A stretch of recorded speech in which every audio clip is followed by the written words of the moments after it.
My name's David Galloway. My pronouns are he, him, and I'm the set designer. I've been designing shows since college.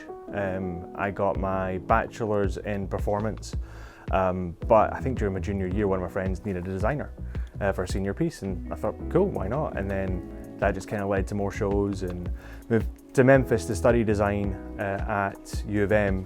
Didn't graduate, and then I've just been here. Designed upstate New York, designed in North Carolina, but mostly still in the Memphis area.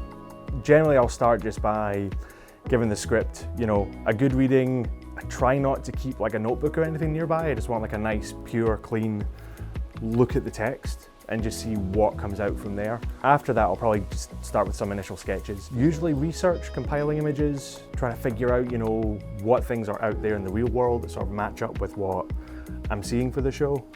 And this is all going on with the director, having constant conversations the entire time. And then usually that'll lead up to building a model, occasionally some renderings. Usually though I like to work in 3D.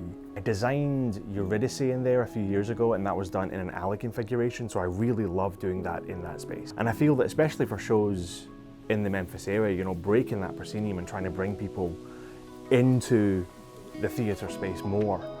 Because one thing I do like about having that space set up as a tennis court or alleyway is that for the audience members at the back, they have to cross the set, they have to physically interact with it. There's nothing there, there's no curtain, there's no screen protecting them from whatever's on stage. They have to interact with it in some form or fashion. And I love that. I love people being able to get that intimate with the show.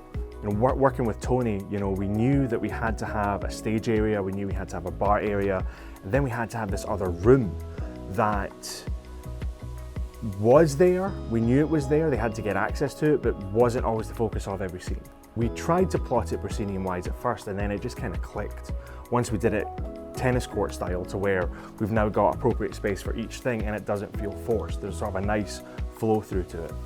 I had never heard of it before, and even doing research, you learn about it, but there's very little like photographs or anything from it. There's no, well, just go and Google and see what someone else did. No, there's none of that. Like this is cool. This is gonna be like the first time someone's designed this show, and I'm excited to be the one to do it. So what we tried to do with this was instead create a sense of the space, give it the age that it would have been. It's been shut down for 10 years.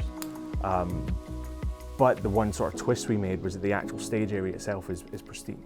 It's beautiful, it's well painted, it's well lit. There's lights that are gonna come on, because the way they recall the past in this, it's very rose tinted. Obviously, you want them to have that sense of place, that they are in an old theater bar. But I want them also to get a sense of the grandeur of the Pekin that was. My name is Joshua Crawford. My pronouns are he and him, and my role for the production is sound designer. This is my first year with Playhouse, so no. I'm excited though. It's interesting. I've never been somewhere where they take on a new anything. My process doesn't really change. I keep my process about the same no matter what show I'm doing, and that process is whatever I have to do to give you the best product from a sound perspective.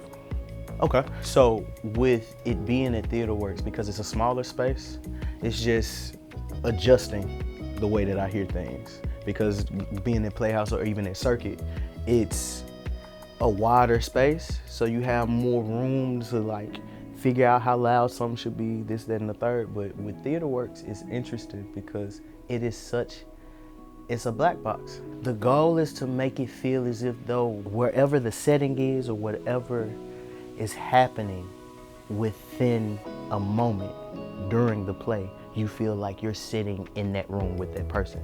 So again, one of the things I'm playing with right now is making things sound like you're outside in 1918 or in like the 1920s, where it's like, okay, what would have been going on outside based off of the premise that a gangster kidnapped two people. I'm really digging the concept of that. So it's a lot of things we can do to make something shake like that. I'm excited to be able to translate whatever director, no matter what show it is, what that director is thinking, or what that director is trying to persuade to whoever.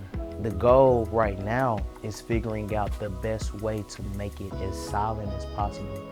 So little nuances, like a car passing, or a police car chase going on, or just people outside walking and talking because the door was left open. Those kind of things. That's my goal, is to make it feel as if though you are sitting in a club in the early 1900s. The goal is to make it where wherever the music is supposed to be coming from, that's where it comes from.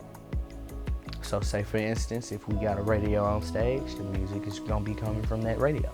That way you know what's going. Again, the idea is to try and make it where you feel like you're in the space.